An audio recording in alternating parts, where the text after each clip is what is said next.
Welcome back. Tonight, another new episode of Survivor 43 will grace our screens. But before that, we want to catch you up on all the things that happened in episode 2. Okay, so first off, I've been complaining a lot this week about the whole 90-minute episode thing. You have been complaining a lot this week. One positive thing I would say about it is I appreciate the fact that we got to know the castaways a little bit better this year, right? Absolutely. We definitely get to know their stories. We get to know tribe dynamics a little bit more. So like 2 stories that stuck out to me in this specific episode. I believe this is Gio. So Gio actually, he told this whole story about how he came out to his parents, I think when he was 18, and they like totally kicked him out. Yeah. So he was homeless, and then he was suicidal for a little bit, and he like just tells his whole story, and it was really powerful, but right? At the end of the day, it made him stronger and decide to not let other people like determine his life and his path, you know? Yeah, and then there was also Cody, who has the live-in tattoo, which just kills me every time.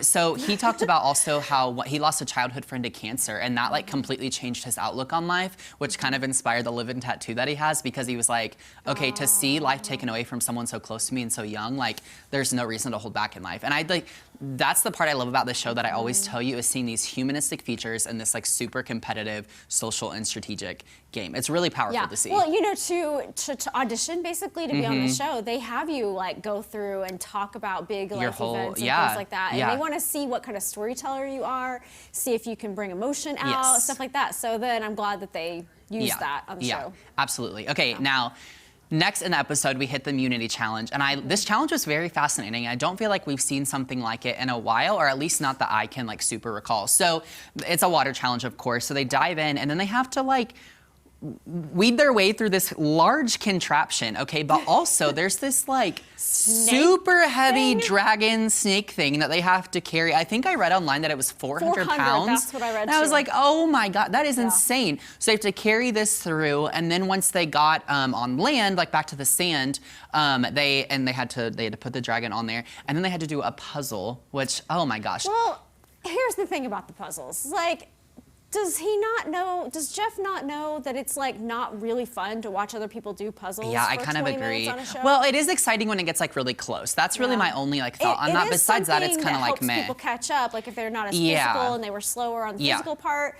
But yeah, it's just not that fun to watch, sorry. Yes, so of the immunity challenge, we see that the red team falls last, so they're gonna head to tribal. Now, something I really wanna touch on. Okay, so when we get back to the red camp, Cody, just hours before tribal, stumbles upon this, what he thinks is an idol, but it's actually a beware advantage. Which means you're gonna lose your vote if it doesn't work out if you don't do the task that's set within the little script. So Cody has to collect beads off the bags of all of his tribe mates before tribal council to not lose his vote.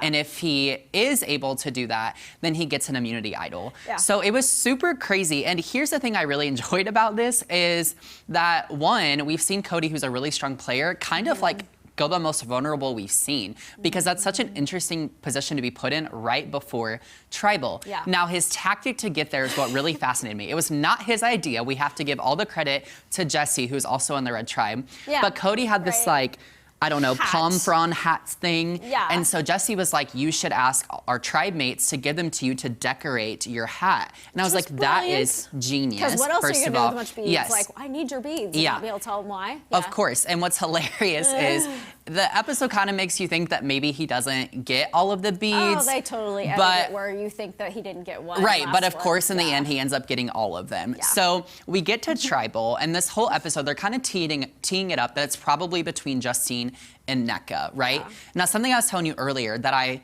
love about Survivor that I think really rips it back down to the basics is that ultimately this is a social and strategic game, and that competitions really aren't all that important to some people. So NECA is kind of like part of the reason that they lost the competition, but she was so closely aligned with Cody and Jesse socially that they save her, and Justine leaves, which was kind of, she was like one of your preseason people to look out for. Once I started watching it, it's kind of like, I just wasn't convinced. So it was okay with it. Her social game just wasn't as good. She was really only linked to Noelle, so it was like, meh. She didn't really have any close alliances, but overall, it was a decent episode. I'm still waiting for the season to pick up a little bit. I still need a little bit more action, I think. It helps when I get to know them better. So each week I get a little bit more, invested. Absolutely. So of course tonight, episode 3 airs right here on CBS, and then of course you can stream it on Paramount Plus tomorrow as well.